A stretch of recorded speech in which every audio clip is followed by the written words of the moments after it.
And here is our part 2 of our trip, days 3 and 4. We're halfway there.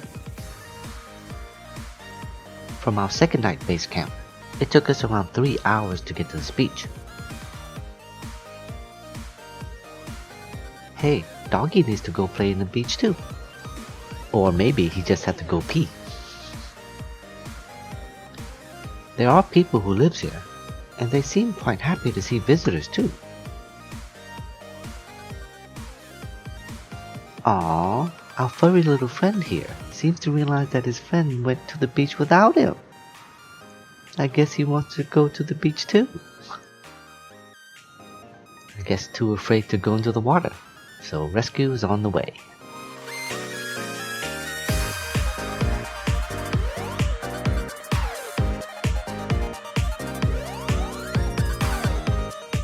It was very windy, so an audience gathered to see the kite surfing. Unfortunately, he had to abort. Darn it. He later said that the wind could have taken him out to sea if he wasn't careful. I mean, the next landmass was actually Vietnam. But he hung around and let the locals play on the surfboard, which was very nice of him. Now our next stop also took 3 hours. A 3-hour tour. Okay, not that tour. This is a small island on the west side of the Coron area. About these small islands, there are actually caretakers that actually live here, along with the doggy at the bottom there, you see? Now, a little bit about the trip. Since some of the stops have some strong winds and some fair bit of current, if you're going into the water, you will want to be fairly physically fit, because you don't really want to tire yourself out. Pace yourself, that's the key.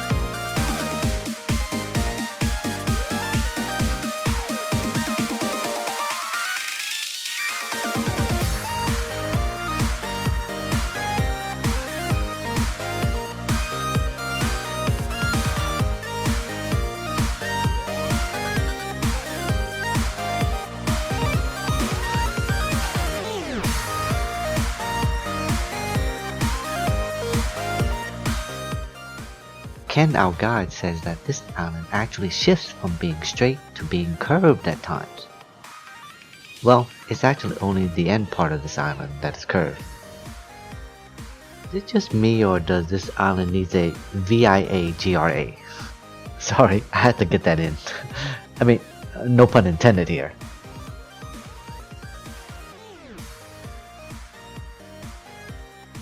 Ah, the feeling of sand on your feet and the water washing it away. But don't wash away the footsteps. Oh no!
I tried to get a group picture here, but some of us already went back. But at least I got some of us here. Now, of course I'm gonna try to get a nice photo of the place, and I actually got it from the drone. The island has a nice S-shaped curve, and the only thing that's missing here is a nice sunset. The position is perfect since I was facing directly west, but it was just too cloudy. Dang it. Well, you can't win them all. I also tried to get a picture of only the island, but the drone's battery was running way too low. It didn't take us too long to reach our third base camp, which is an island called Pass Island. It's a tiny little island. Now they have huts and tents for you to choose from. We chose the hut. After getting situated, I was scouting the place for a photo op, but the moonlight had already gone into the clouds and I didn't get anything worth noting. I was told that had I gone earlier, I would have seen a good full moon. Another fail. Dinner was revealed to us as a traditional Gamayen feast. Num num num num. Dig in, people, don't be shy. Morning came and it's time to tackle the sunrise. Take it head on. I will not go home empty.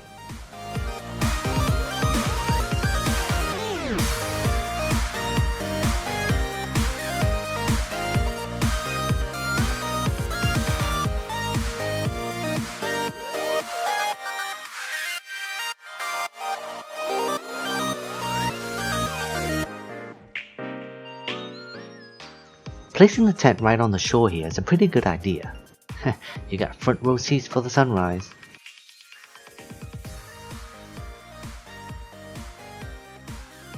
Marlon found a composition and got us a photo op.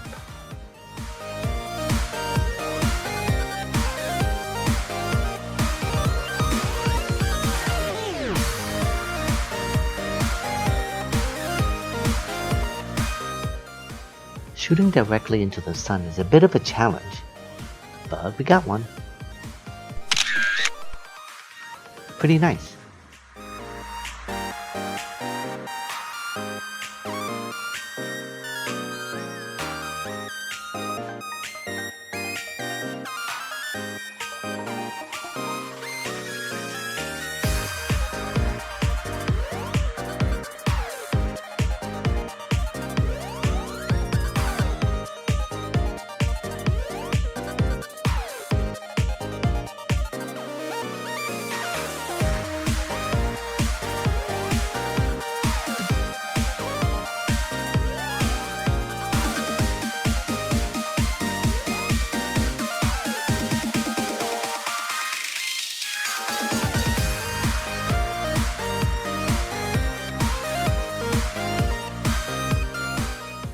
So the one photo I'm going to show you is this one. That drink was his own concoction, and I have no clue what it is.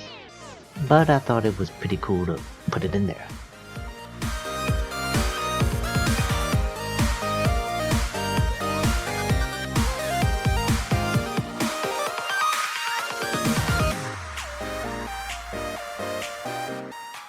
For our last day, we went snorkeling at the Lusong Coral Garden and the Lusong Gunboat. And the name states it all. It is a garden of corals and fishies. Pretty. The current here was pretty strong, so they just dropped us off at the one end, and we just ride the current to the other end, and the boat will be there at the end to pick us up.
Now, if you get dizzy, just keep your eye on one fish and follow him around.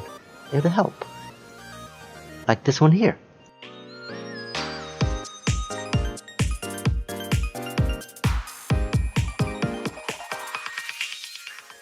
As you can see, there's a big drop, so I'm just gonna try and keep it in the shallow end. Now, the farther I project the camera, the more hazy it gets, but I wanted to show my fellow adventurers too. Because I'm using a red filter, it will show more red as I get closer to the surface. I will show and explain a little bit later when we get to the lagoon as to why.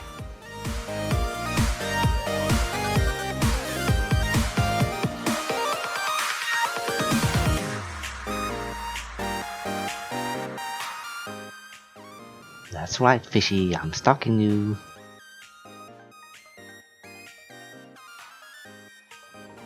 Oh, you ain't getting away from me.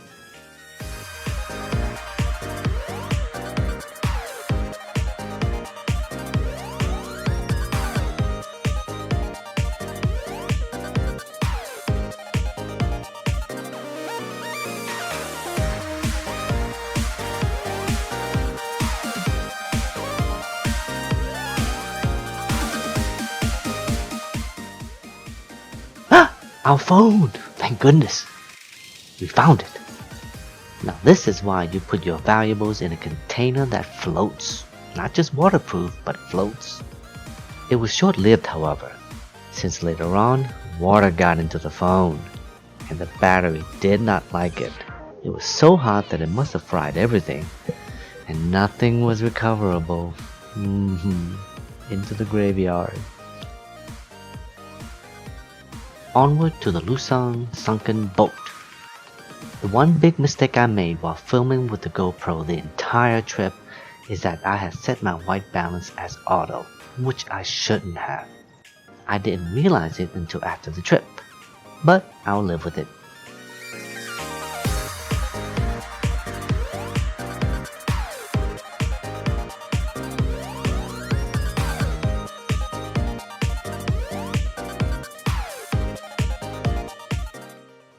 Hey, where you going? I guess I went too close. Well, there's still some fish there nibbling on the hull. Look at all the fishies! The sunken boat is not very deep at all. I mean, the top of the boat at times can be right on the surface if the tide is low enough. Since the winds on the surface were pretty strong, it kept rocking me and the fishies back and forth.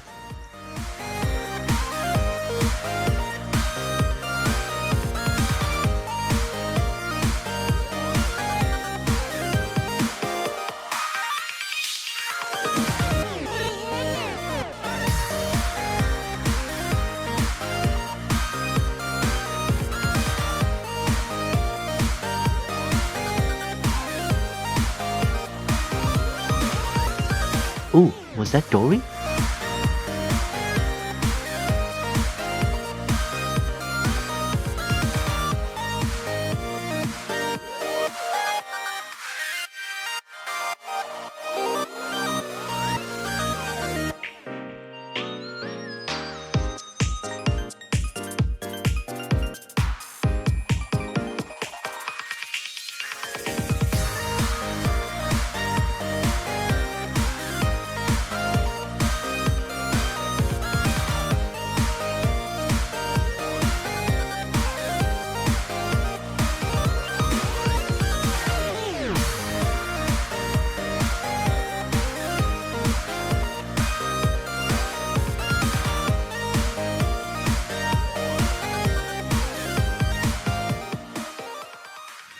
Man, these waves keeps on rocking me back and forth all day.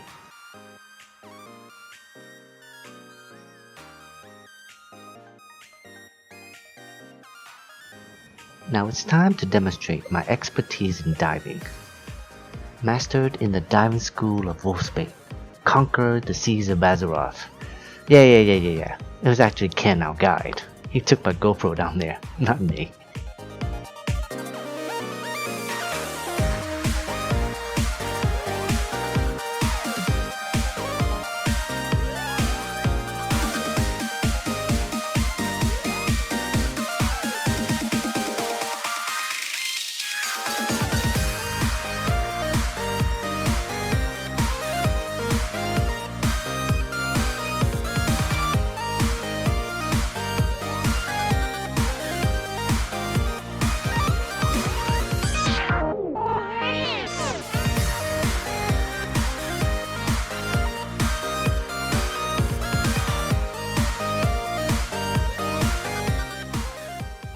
We then head out to the two most popular spots of Coron, the first one being the Callaghan Lake. As you can see, the Coron town proper is not far from the lake, and since this is such a popular attraction, it's gonna be teeming with tourists. So we decided to head out during the lunchtime.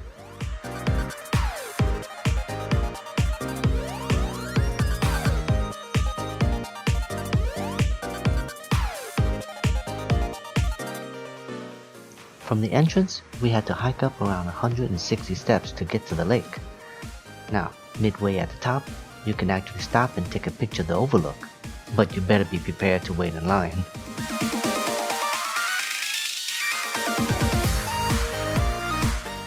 And here it is, crystal clear waters waiting for me to jump in. The water here is brackish, which is a mixture of fresh and salt water. Here I go! The water here is so nice and clear, you just want to jump into it. It's not murky at all. I mean, now that I remembered it, I didn't notice any algae growth or any of the sort.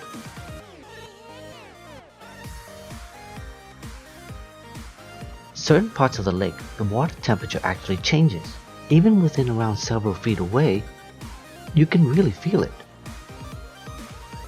The water is so clear that you can actually see the bottom, although I'm not sure how far it is.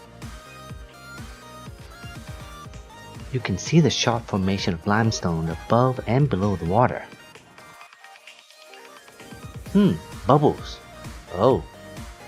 As you can see, the lake is no match for our fellow adventurers.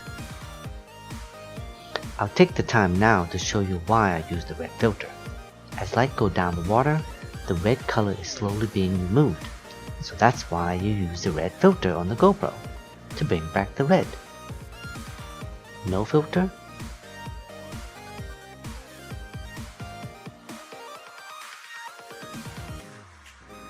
Now a red filter.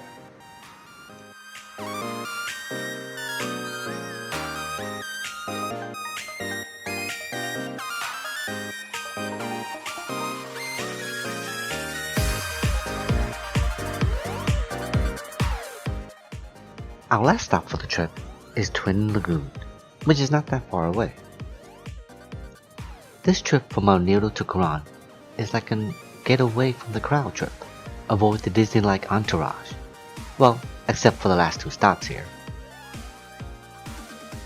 Coron is the main epicenter for the tourists, so if you want to have like an island or a beach to yourselves, you gotta go off the beaten path. Or you just deal with the crowd, like here.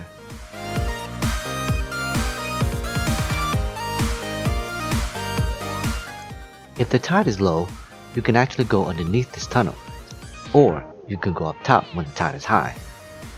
I chose below.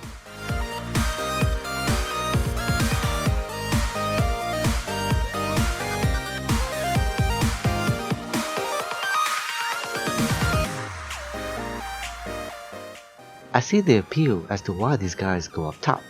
It's to dive. I'll give that a number 5.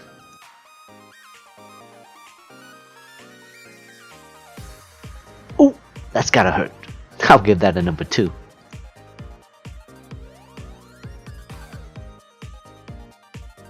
Now there you go. I'll give that a number 9.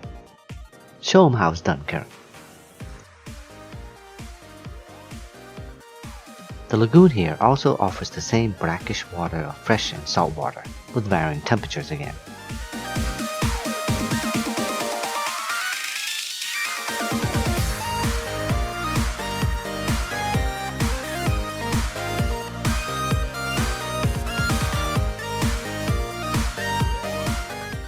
So concluding the trip, it's been great experiencing the island hopping and to get away from civilization. But at some point, we gotta go back to our normal everyday routine. Yeah. In closing remarks, we would like to thank Big Dream Boatman for a great experience. Also a shout out to our fellow adventurers. Take care and live life to the fullest. Peace!